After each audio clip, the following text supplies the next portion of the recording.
Alors, l'activité de blanchisserie fait partie d'une longue étude, de savoir un peu le devenir d'ENESAT. Donc il fallait avoir des activités qu'on ne puisse pas délocaliser et des activités surtout accessibles aux travailleurs qu'on accueille.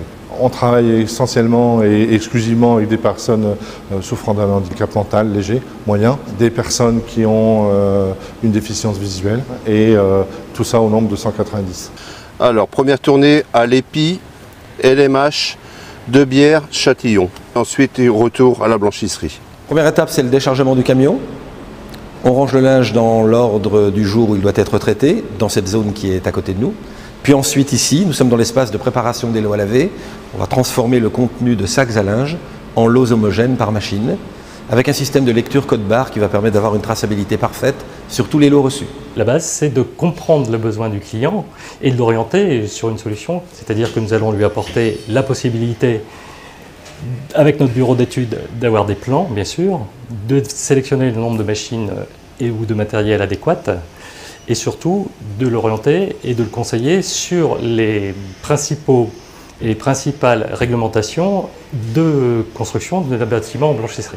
Produits lessiviels, c'est comme le café. Si ça sent beaucoup le café dans le supermarché, eh bien, il n'y a pas beaucoup de café dans la tasse. C'est pareil pour les produits lessiviels, ils doivent être parfaitement confinés. C'est dans le linge qu'ils doivent être efficaces. Il y a tout ce qu'il faut pour protéger les opérateurs. Tout est fait pour éviter les fuites de produits et les évaporations de produits. Donc un local extrêmement technique et pointu.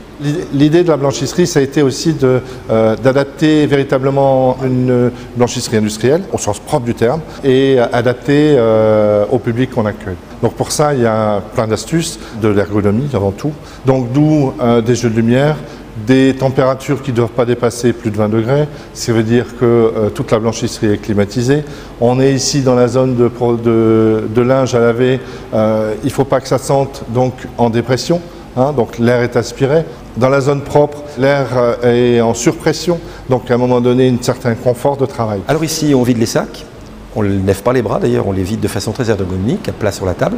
Le chariot est un chariot à fond mobile ergonomique qui permet à ce que les opérateurs n'aient pas à porter le linge. Aujourd'hui, le client utilise 3 machines à laver dites Pullman, qui sont des machines à chargement et à déchargement très rapides. L'ouverture de porte est donc automatique, c'est un brevet Electrolux, donc complètement par l'appui sur un seul bouton, la porte s'ouvre. L'opérateur n'a plus qu'à ce moment-là à décharger la machine, donc il n'a pas à s'occuper de verrouillage, de déverrouillage de porte. Le fancy est indiqué donc par un voyant lumineux clignotant qui permet à l'opérateur en effet de s'apercevoir que le cycle est terminé et ne pas perdre de temps. Il y a ensuite la séparation barrière ou aseptique, les matériels qui sont parfaitement encloisonnés dans une cloison vitrée, vous l'avez vu, qui permet aux opérateurs qui sont en zone de préparation de ne pas être isolés du reste de l'atelier.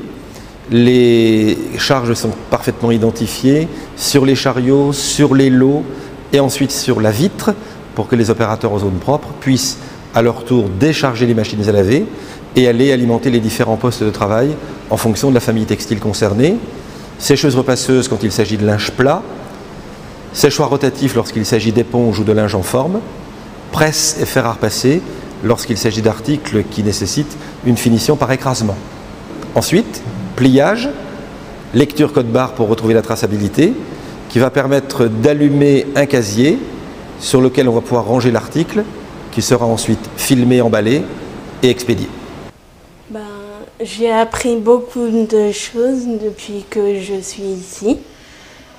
À repasser, à plier le linge et à nettoyer, faire le nettoyage de toute la pièce.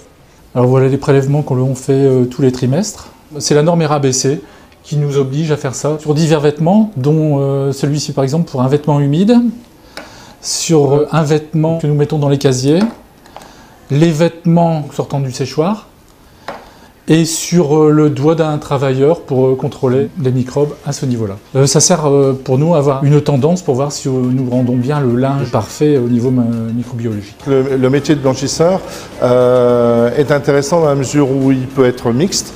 Il peut être en fonction de l'adaptation de la blanchisserie adaptée à tout le monde et à tous les niveaux.